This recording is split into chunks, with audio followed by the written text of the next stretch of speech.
What if the Pacific Ocean didn't divide humanity, but helped unite it? We see an ocean that divides worlds.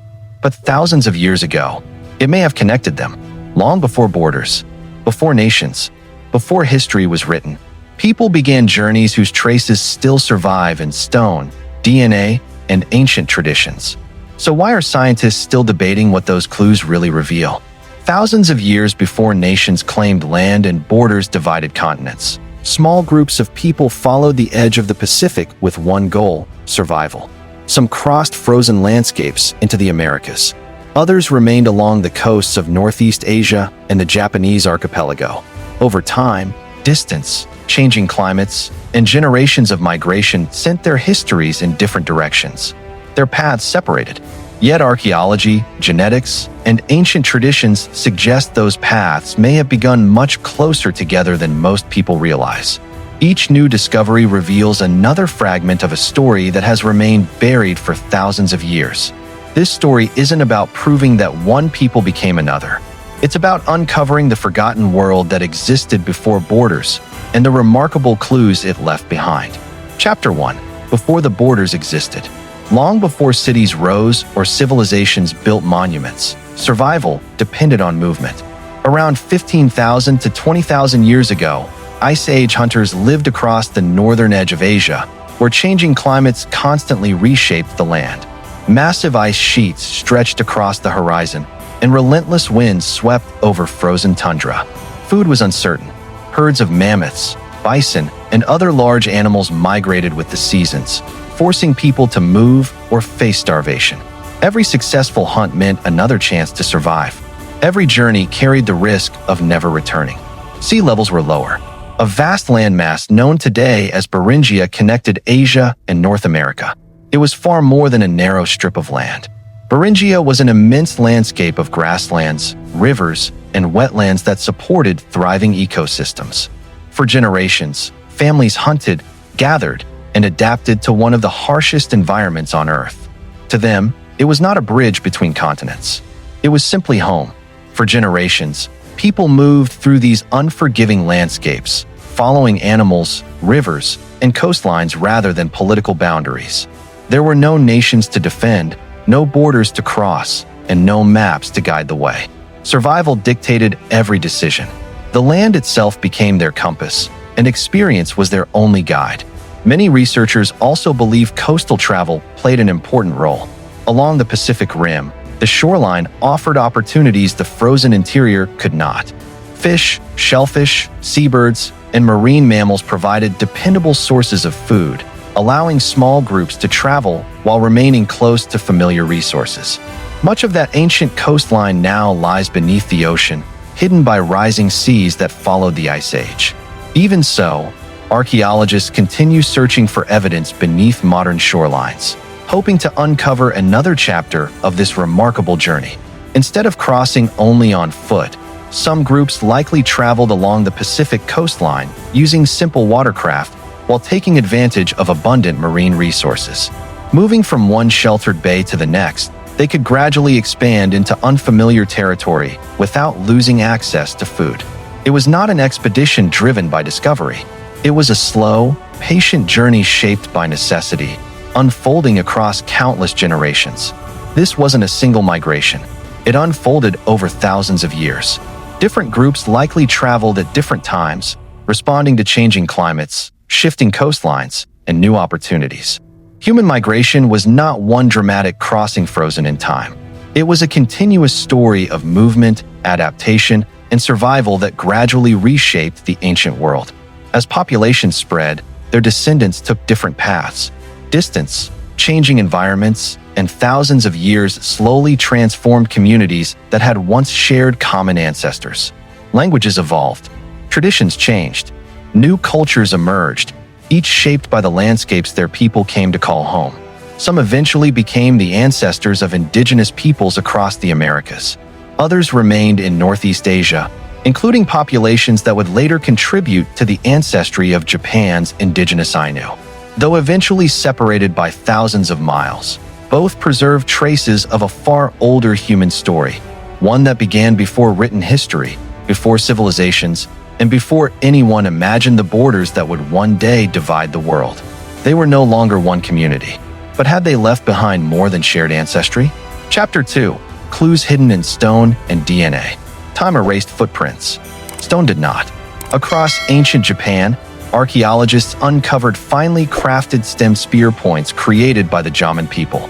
Carefully shaped by skilled hands thousands of years ago, these tools were built for survival in forests, along rivers, and beside rugged coastlines where every hunt could determine whether a community endured another season.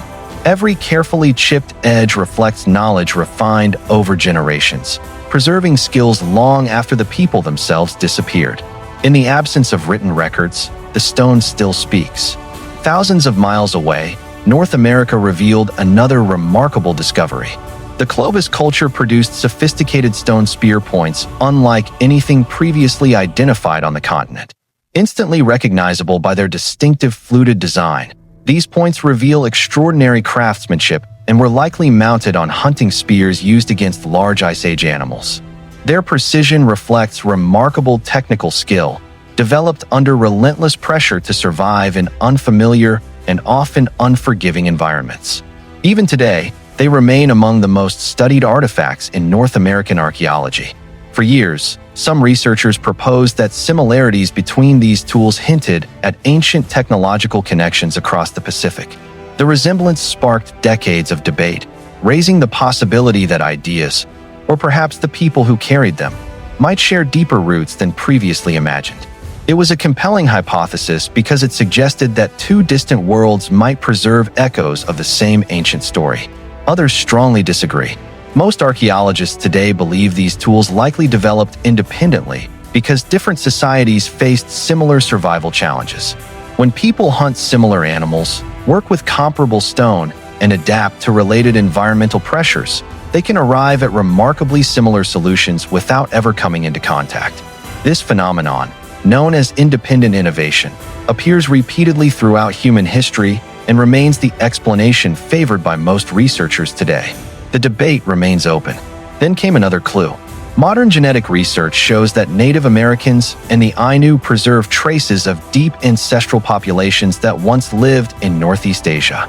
Advances in ancient DNA have transformed the study of prehistory, allowing scientists to reconstruct ancient migrations with a level of detail that would have been unimaginable only a few decades ago. Rather than tracing the history of individual civilizations, these studies reveal much broader patterns of movement, separation, and adaptation across thousands of years. Certain genetic markers reflect this ancient connection. These findings do not indicate a recent relationship between the two peoples. Instead, they point toward distant ancestral populations that existed long before recorded history, whose descendants gradually spread into different regions and developed their own distinct identities over millennia. Not because one group descended from the other in recent history, but because both inherited pieces of a much older human story. That distinction matters. The evidence points to deep prehistoric ancestry, not direct cultural or biological descent between living peoples. It reminds us that humanity's earliest chapters were written long before nations, languages, or borders took shape. If ancient people carried shared ancestry across continents, what else traveled with them? Historical research continues to evolve as new discoveries are made.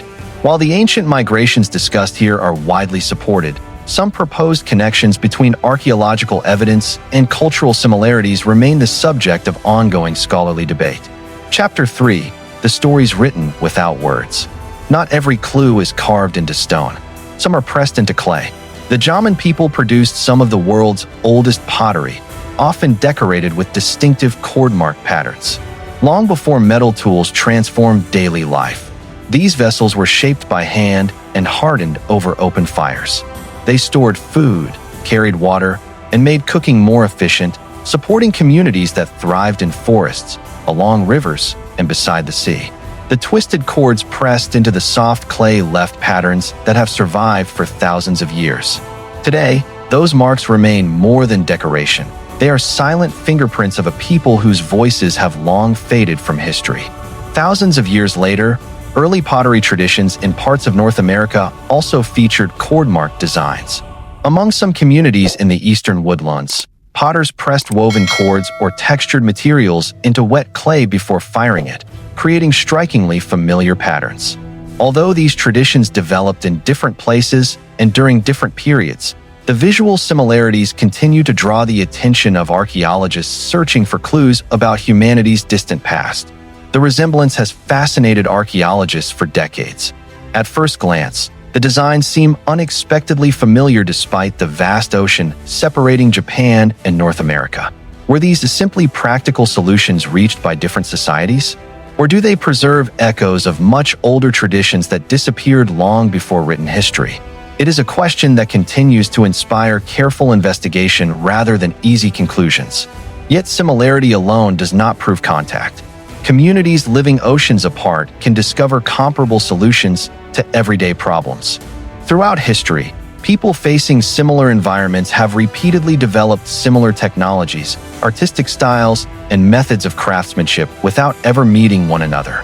Pottery, like stone tools, reflects practical decisions shaped by available materials, local resources, and the daily demands of survival as much as it reflects cultural identity. Still, the questions continue. How many similarities are coincidence? How many reflect shared traditions carried from an ancient past?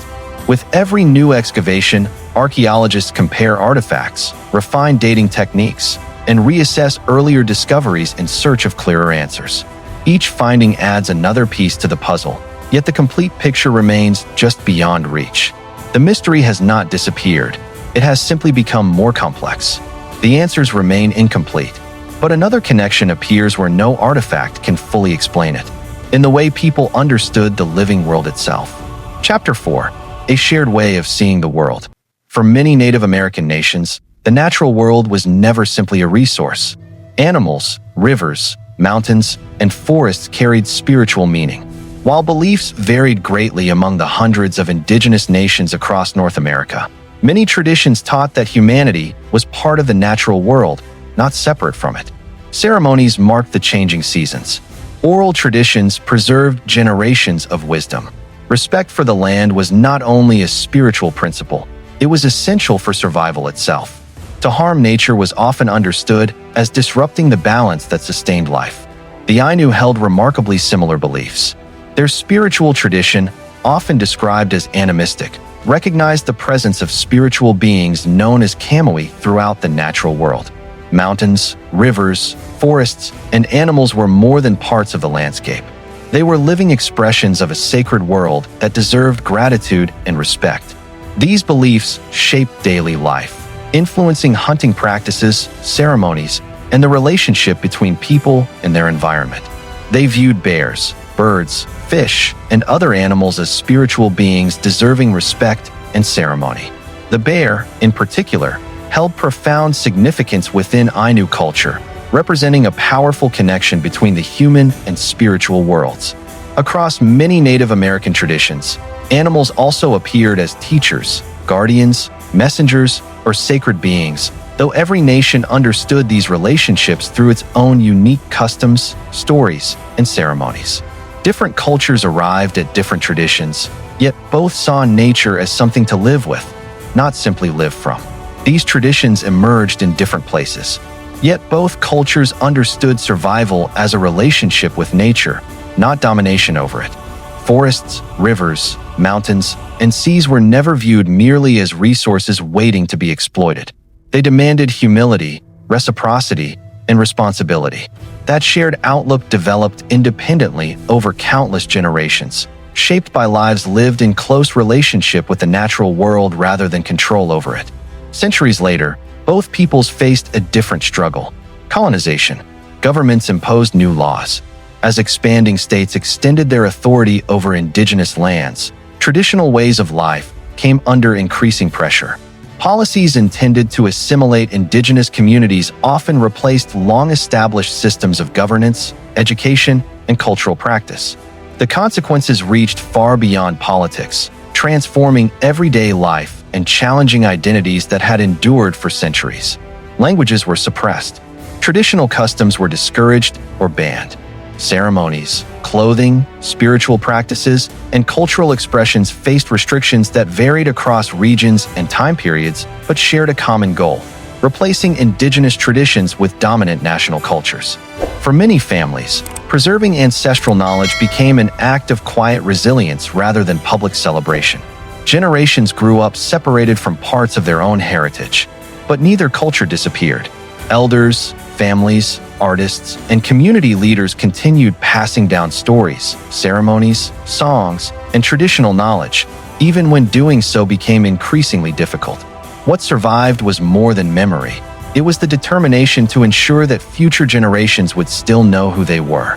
Today, Native American nations and the Ainu continue working to preserve their languages, protect sacred traditions, and reclaim histories that were nearly lost.